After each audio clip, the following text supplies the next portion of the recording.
Luke 19:10, sabi po, Jesus has come to seek and to save that which was lost. Magandang umaga po sa ating lahat.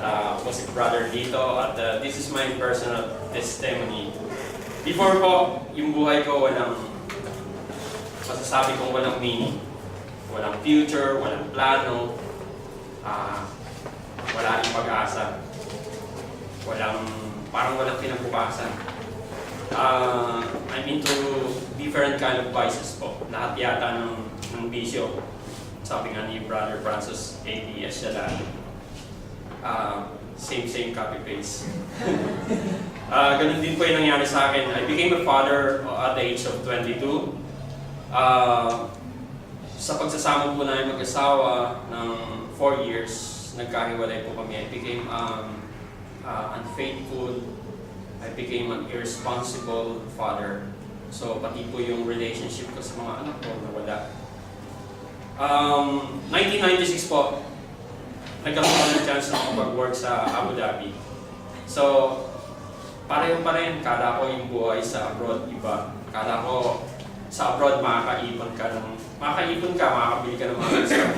At magkakaroon ng panibagong pag-asa. So, I tried to quit my vices kasi dito sa abroad, ganun pa rin. Mas marami mga bisyo halos dito kasi you can afford to buy vices. Makakabili ka ng mga pang-bisyo mo.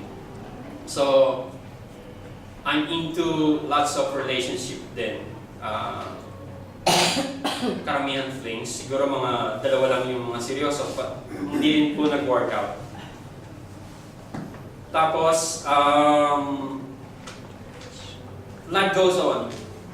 Patuloy akong trabaho, ganun lang, tapos bisyo. Tapos may mga kaibigan ako, 5 sila, puro lalaki sa Abu Dhabi. Yung isa born again Christian and keeps on inviting me na hindi pa uso for spiritual no. Yung yaya lang sa church.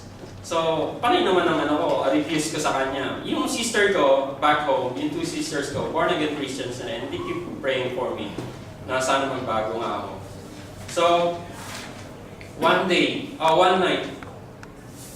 meron akong naramdaman sa sarili ko, siguro dahil sa sobrang inom. You know, yung pagkatapos ng hangover, parang nahihilo ako, nangangapos ako ng hininga na para akong yung sa kandila ba, ang tawag doon, nauubos na kandila.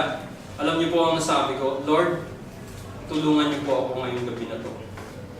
At sasama po ako sa kaibigan ko yung nagyayaya sa akin. Kasi parang yung gabi niya parang katapusan na ng buhay ko. Kasi nilagos ako ng kandila at nanghihina talaga ako, tapos putil-putil yung pawis ko. Kinabukasan kahit na medyo nahihilo pa ako, pero nakakatayo na ako, tinawagan ko yung kaibigan ko, si Alfred. Nasa UK na siya ngayon. And sabi ko, Alfred, sasama na ako sa iyo sa church. Sa church po, while inside the church, we're praising and worshiping God. Alam niyo po, naramdaman ko yung pagkilos ng banal na espiritu.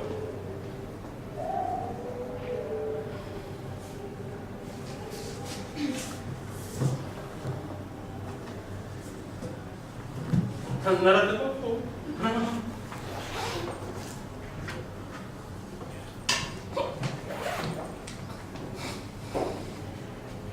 Pakasama ako pala. Pero purihin ng Diyos.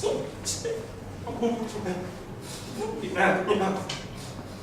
Pagkatapos po ng preaching, nalaman mo, gano'n ako sumunod. Ang dami ko nasaktan. Ang dami ko sinayang oras. Pero, nung nagkaroon po ng altar ko, isa rin ako sa mga tumayo.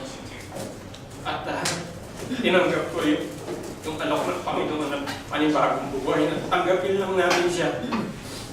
Bilang nagpapagligtas natin tayo mahiligtas, bibigyan niya tayo ng panibagong buhay. Purihin mo yung Diyos kasi nung tinanggap ko siya, yun po yung first time na nagkaroon ako ng peace buhay ko. Buhay ko laging struggle. Laging po nakipaglagan. Laging hirap sa buhay. Laging struggle with peace of mind. Pero purihin ang Diyos. nung tinanggap ko siya. First time po, nagkaroon ako ng peace sa buhay ko. Tapos po, as I continue, pinagpala na rin po ako ng Panginoon. Sa salary ko, tinaas niya na rin. Tapos, last 2005 po, na-transfer ako dito sa Dubai. Nung na-transfer po ako sa Dubai, medyo nalayo po ako sa Christian Fellowship. So, parang bumalik na naman po ako sa dati. Pero sa Bible ngayon kinote din ni Brother Dennis, John 15:5, if you remain in me, you will bear much fruit, but apart from me, you can do nothing. Simula po noon, bumalik po ako sa church. Hindi po ganun ka-fire, pero masasabi ko po na attendee po ako ng church. Last 2007, nung pinaalan po ng first wife ko yung kasal namin ng 2005. Noong 2007 po lumabas yung resulta ng annulment. Nagpakasal po ulit ako kay Sister Annie. Siya po yung bago kong asawa. Nung nasa victory po kami, parang attendees lang po kami. But I keep on praying kasi nag-ano po ako sa quiet time ko. Nag-pray po ako palagi na, Lord, bigyan niyo po ako ng church kung saan kami ay mag-grow, nurture, makakapag-serve at lalago at magagamit mo. Then, one day po, yung si Brother Jake na taga All Nation Abu Dhabi, sabi ko sa base ko, nag-base kami. Sabi ko sa kanya, saan ba tayo talaga mag-church? Sabi ko gano'n sa kanya. Amak niya, 3 years po kami ma-attend sa dating church. Pero one day, nagising kami, nakabihisa kami, saan ba tayo talaga mag-church? Biglang pumasok sa akin, nasipan yung kapatiran na yun. Tinawagan ko siya, sabi ko, bro, saan ba yung church ng All Nation dito? Kasi po, nakakilala po ako sa All Nation sa Abu Dhabi. Sabi niya, nandito dito lang sa Burjiman. So, nung tinawagan ko, first time ako umattend sa Burjiman, and na-bless po talaga ako sa church na to. Purihin po ang buhay ang buhay ni Brother Jake dahil siya yung ginamit ng Panginoon para papalik muli ako. Ngayon po meron na pag-asa ang buhay ko. Meron na pong direksyon, meron ng patutunguhan.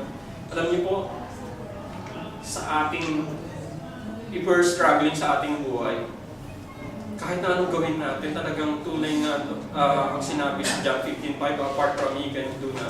Talagang dapat sa Panginoon tayo. To God be the glory. Amen.